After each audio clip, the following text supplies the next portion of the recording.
Le voyageur pressé ou le touriste négligent qui voit de son avion se dessiner les terrasses d'Alger ne découvre de l'Algérie que les architectures d'une ville européenne et les plaines partagées en domaines rectilignes.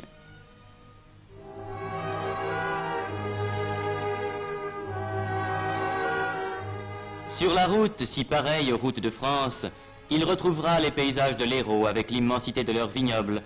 Il reconnaîtra dans les villages qu'il traverse de vrais villages français dont l'exotisme n'apparaît qu'au costume des citadins.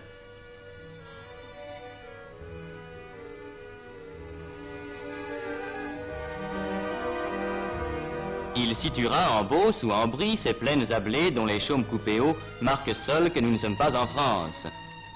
Ce voyageur ne connaît pas la Kabylie, mais arrivant d'Alger par une route sans histoire, il en ouvrira la porte avec le marché de Tizi Ouzou.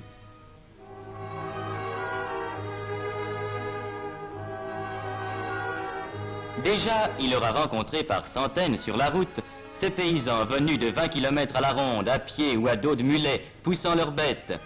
Et il se trouvera soudain au détour de la route, devant une foule bigarrée d'où monte une immense poussière et un infini brouhaha. C'est le marché.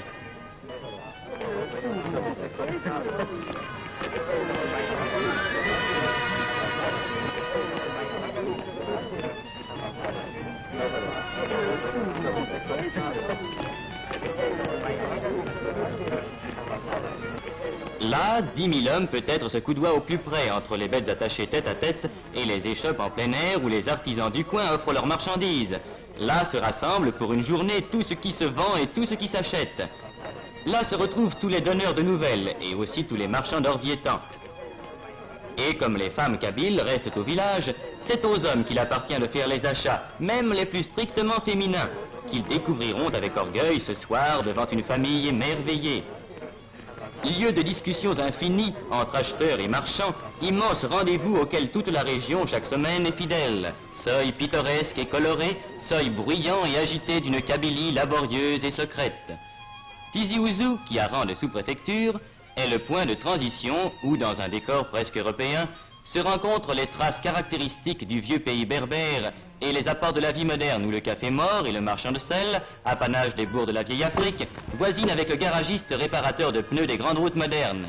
Point de suture entre deux mondes, l'un banal à tous les yeux, l'autre encore trop inconnu, où cette route qui monte va nous faire pénétrer. Car déjà s'amorcent les premières côtes de Kabylie, avec cette route magnifique dont les lacets découvrent à chaque tournant un paysage plus vaste. Cette route, vieille aujourd'hui d'un siècle, a son histoire. Elle fut construite en 27 jours par les bataillons du maréchal Randon. Elle nous mènera à Fort National, l'ancien Fort l'Empereur, la première née des villes françaises en Kabylie, centre aujourd'hui d'une commune de plein exercice et d'une commune mixte qui groupent ensemble près de 90 000 âmes. Fort National est aussi l'un des centres d'où partent vers la France les Kabyles qui s'expatrient temporairement pour chercher travail et fortune.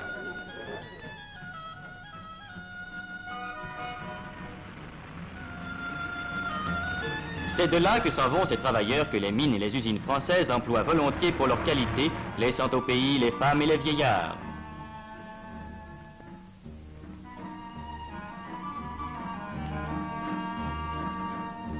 Et l'on comprendra l'importance de cet exode au bureau de poste de Fort National, lorsqu'on saura qu'il assure chaque mois la distribution de quelques 30 millions de mandats envoyés de France à leurs familles par les travailleurs kabyles. Car le Kabyle, s'il accepte de partir pour gagner sa vie, garde au pays natal des attaches indestructibles. Ce mandat mensuel qu'il envoie servira à acheter une maison, un champ, un petit domaine, où il reviendra plus tard vivre entre les siens sur la terre des ancêtres. Quittons Fort National, que des détours de la route nous laisseront voir encore longtemps sur sa hauteur comme un château fort, en même temps qu'apparaîtront sur chaque piton l'amoncellement de murs et de toits qui marquent un village. Car dans les temps anciens, les Kabyles, race autochtone, accrochés à leurs terres montagneuses, ont, par crainte des pillards et des envahisseurs, établi leur village sur les crêtes pour mieux résister aux attaques et aux incursions des conquérants.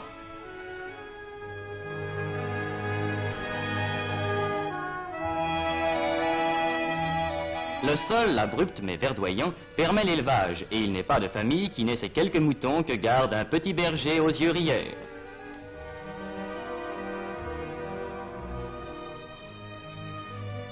La terre est la seule richesse, la seule source de vie, la seule abondance.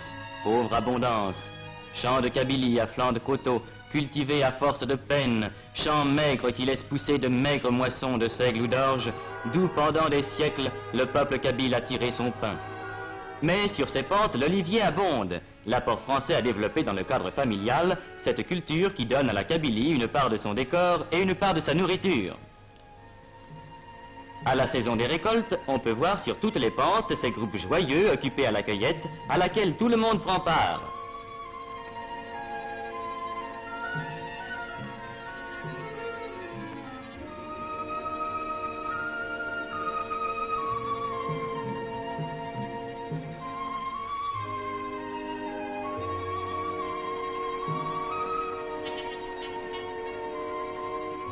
Pittoresque kabyle. Il existe encore dans les villages éloignés de ces moulins primitifs, identiques à ceux qu'employaient les vieux berbères que ne purent abattre les Romains. Meules qu'ont remplacé aujourd'hui les moulins modernes, établis depuis une cinquantaine d'années dans les centres, mais qui continuent à verser le chaud liquide jaune d'or qui fera la joie du foyer.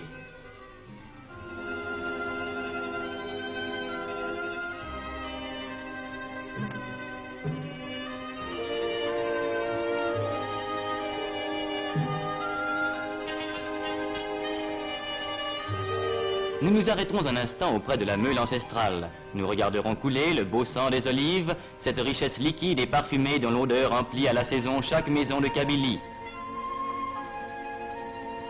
Nous suivrons cette vieille chargée qui, comme autrefois, s'en va avec son fardeau vers son village haut perché.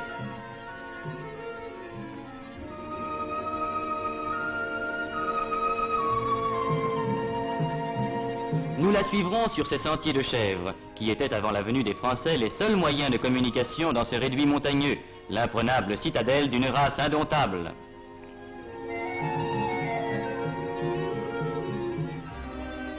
Nous parviendrons avec elle au village qui a souvent gardé son allure ancienne, avec ses chemins étroits entre les murailles, ses fileuses au seuil des portes et son grand air de dignité robuste.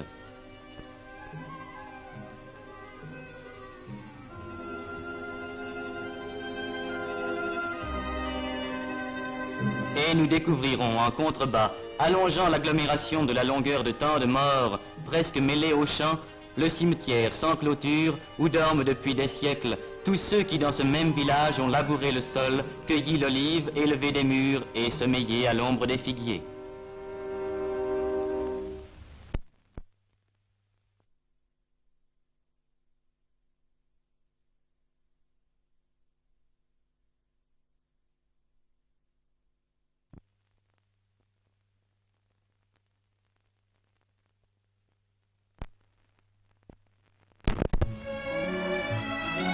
Sur notre route s'ouvre la forêt. La forêt kabyle n'est pas une de ces forêts d'Europe aux fûts élevés sans effort jusqu'à de larges frondaisons. C'est une forêt d'une autre sorte. Le chêne-liège y est roi.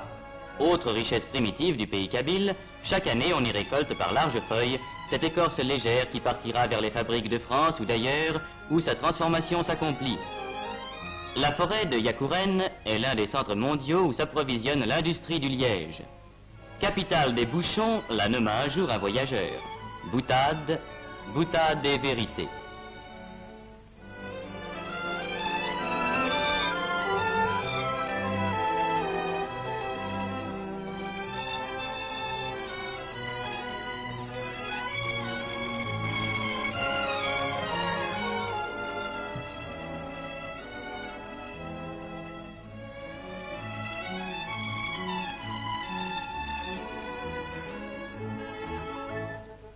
Reprenons la route. Par de nouvelles côtes, nous atteindrons Michelet, qui étage ses maisons le long de sa grande rue à 1085 mètres d'altitude, et d'où l'on découvre un paysage montagneux barré au fond par les plus hauts sommets du Djurdjura, les crêtes de la Kouker et la pointe de l'Alla Khadidja. Michelet, chef-lieu d'une commune mixte de 80 000 habitants, règne sur les contreforts de la grande barrière montagneuse. Dernier centre sur la route des montagnes, Michelet aligne le long de ses bâtiments modernes ses spectacles pittoresques et contrastés, le palabre des vieillards et au pied de sa mairie, l'écolier devenu écrivain public.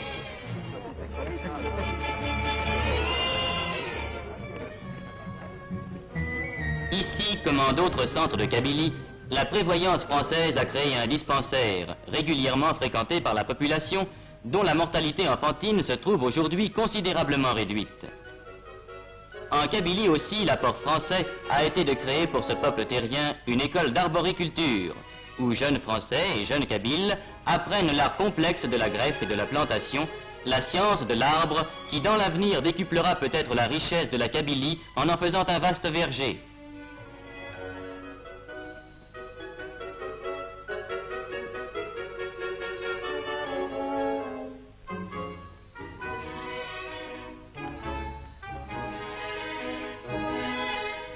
C'est près de Michelet que s'élève l'ouvroir d'Aït-Ichem, créé voici 50 ans à la demande du pacha d'Abdesselem et réservé aux fillettes kabyles.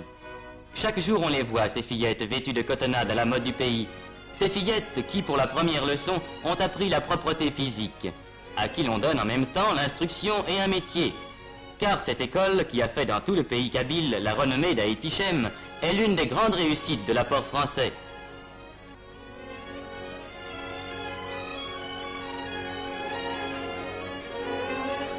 Ces fillettes, une fois sorties de l'école, font prime sur le marché du mariage.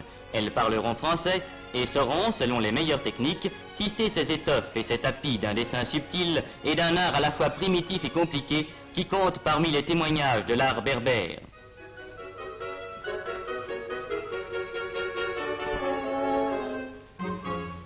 Mais ces fillettes témoignent aussi de l'importance qu'a prise en Kabylie l'assistance médicale depuis 100 ans.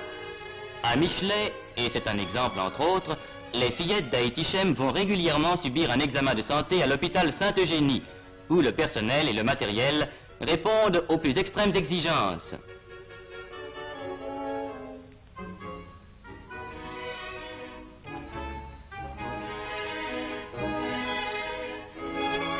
Grâce à ces aménagements sanitaires, la vie kabyle, autrefois menacée par les maladies et la déficience de l'hygiène générale, a pu remonter la pente et s'assurer plus fortement pour l'avenir.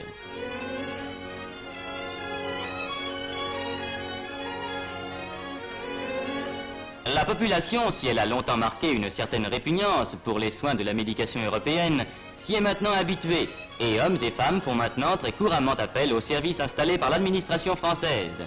Certes, tout n'est pas fait en Kabylie, et l'essor de ce pays difficile ne pourra arriver à son plein développement qu'à la suite de très gros efforts. Mais c'est une marque de la continuité de cet effort que ces adductions d'eau, que ces barrages qu'on voit peu à peu surgir dans les vallées encaissées. Demain, ils permettront de créer dans tous ces villages perchés sur leurs pitons, grâce aux centrales électriques dont certaines sont déjà en action et d'autres en plein achèvement, plus de travail et plus de bien-être.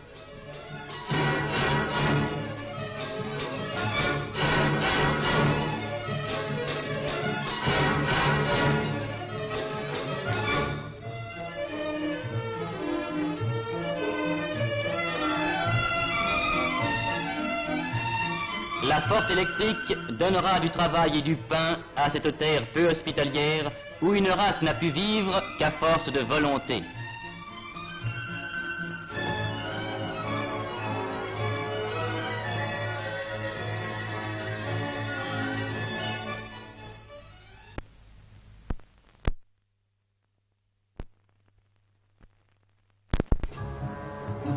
Déjà, la route qui permet les échanges, qui facilite les transports, a été le premier bienfait. Le Kabyle, enfermé dans ses montagnes et qui n'avait que des sentiers, en connaît maintenant le charme et l'utilité. Grâce à elle, les voisinages sont plus fréquents, les transactions plus commodes. Au pied même du Djurdjura, le marché de Djemma a vu croître ses échanges et sa clientèle habituelle.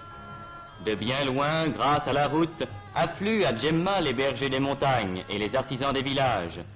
Au milieu d'une forêt d'oliviers, au bord d'une rivière qui ne tarit jamais, le marché de Djemma mêle la foule bruyante des marchés de tous les pays autour des éventaires pittoresques. Le potier y étale sa vaisselle. Le tailleur y coud son vêtement, dans ce mouvement continuel de marée humaine, au son du marteau du maréchal qui ferre des mules à grands coups.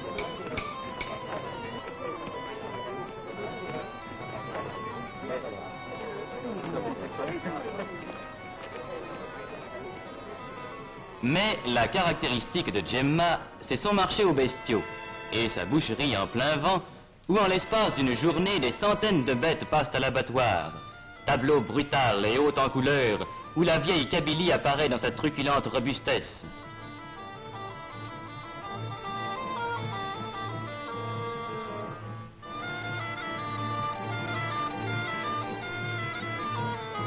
C'est là qu'avant le départ, on se régalera d'une brochette savamment découpée, savamment préparée, savamment cuite. Le régal du marché d'Afrique. Et ce sera le soir sur la place vide, l'heure des charognards, ces auxiliaires gratuits de la voirie qui feront place nette. Abandonnons aux charognards le marché de Djemma et poursuivons notre route vers les villages des Beni Yeni. On ne connaîtrait pas la Kabylie sans avoir vu ces 6 villages qui en sont proprement le cœur. Sans doute, depuis l'ère française, les villages ont changé. La dure silhouette du château d'eau qui domine Haït Larba en est le premier témoignage. Car aujourd'hui, ces 6 agglomérations qui groupent la plus forte densité humaine en pays kabyle, 248 habitants au kilomètre carré, connaissent sur leur sommet le miracle de l'eau vivante, cette eau qu'il fallait naguère charrier le long des pentes.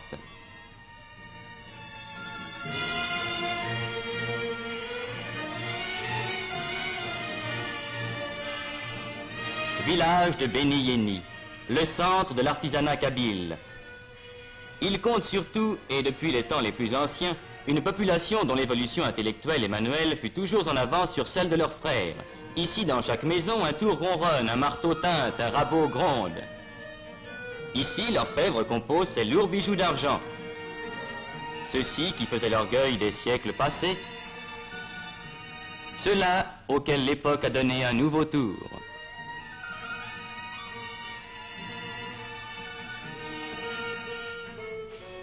Là, l'ébéniste ajuste ses coffrets délicats incrustés de nacre ou d'ivoire, dont les dessins gardent le caractère d'un art particulier resté pur des apports étrangers.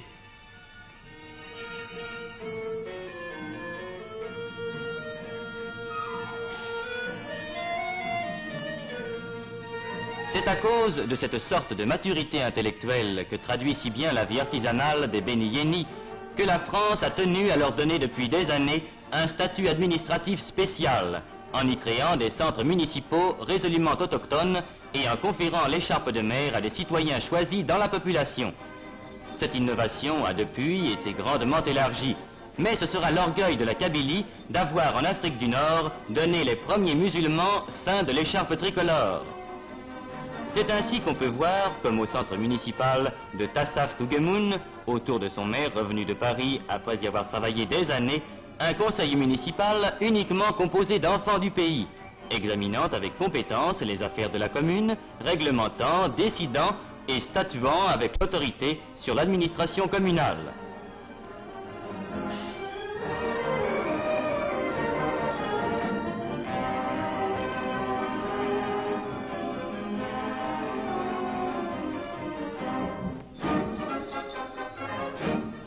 C'est pour une part aussi à cette maturité de la Kabylie prise comme exemple que l'exercice du droit de vote a pu être instauré dans l'Algérie sans difficulté et sans trouble moral. La démocratie est d'ailleurs depuis toujours dans les usages et dans la vie du pays, et il n'est pas inutile de rappeler que les Kabyles ont de tout temps vécu au milieu de leurs montagnes dans l'usage journalier des règles de la vie démocratique. À ce peuple évolué, la vie française se devait d'apporter les bienfaits exigés par l'intelligence. C'est pourquoi, dès 1883, cette école, la plus vieille école française d'Afrique, s'élevait à Taourirt Mimoun. Vieux mur où depuis plus de 60 ans sont passées plusieurs générations de Kabyles et où sans conteste s'est forgé dans les âmes des enfants qui y passèrent le vrai sentiment de la solidarité française. Depuis, l'œuvre s'est affirmée. Les écoles se sont multipliées, l'instruction s'est développée. Déjà, la Kabylie fournit des instituteurs, et il n'est pas rare de rencontrer parmi eux des ménages d'instituteurs, lui kabyle, elle française. Ainsi, dans la plus vieille école d'Afrique comme dans la plus récente, cette école destinée aux filles, extraordinaire révolution car jusqu'ici la coutume kabyle s'y opposait, s'opère la grande tâche d'instruction et d'éducation qui assurera au peuple kabyle les gages d'un avenir florissant. Fillettes de Kabylie élevées dans le climat et le goût de l'instruction française, elles seront demain dans leur foyer les meilleures tenantes de la raison française.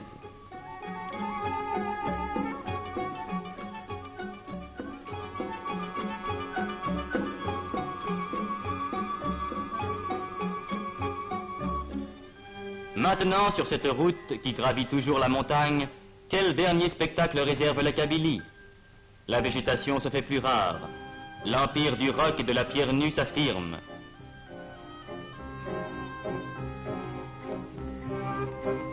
Un dernier village perdu dans sa montagne qui allonge ses toits étrangement plats, prescience d'un autre monde. La montagne toujours plus rude, toujours plus sèche. Et tout à coup, au détour de la route, cette caravane qui a passé l'école et qui vient du désert.